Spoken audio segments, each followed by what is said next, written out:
PG medical స్టూడెంట్ని rape చేసి చిత్రహింసలు చేసి ఆమెను చంపడం జరిగింది. సమాజంలో ఉన్న ప్రతి ఒక్కరికి, అది పోలీస్ ఆఫీసరే కావచ్చు, సుప్రీంకోర్టు జడ్జే కావచ్చు, ప్రైమ్ మినిస్టర్ ఆఫ్ ఇండియా కావచ్చు, ప్రతి ఒక్క స్టేట్ చీఫ్ మినిస్టర్ కావచ్చు, మీ పిల్లలు కూడా చదువుతున్నారు.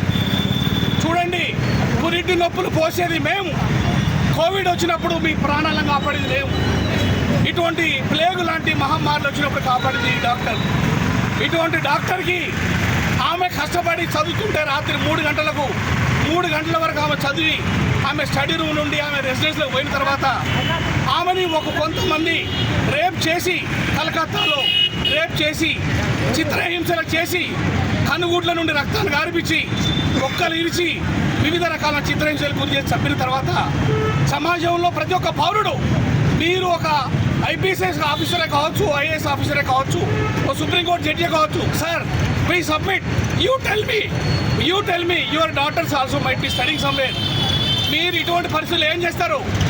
ఇదే ప్లాట్ఫామ్ చేసుకొని నేను చెప్తున్న, కలకత్తాలో చేసేటువంటి ఏదైతే ర్యాలీ ఉందో, कलकत्ता में जो भी कर रहे हैं उनकी पूरी की पूरी हमारा सहमत है, पूरी जो कलकत्ता में मेडिकल स्टूडेंट्स कर रहे हैं उनको हमारा सहमत है।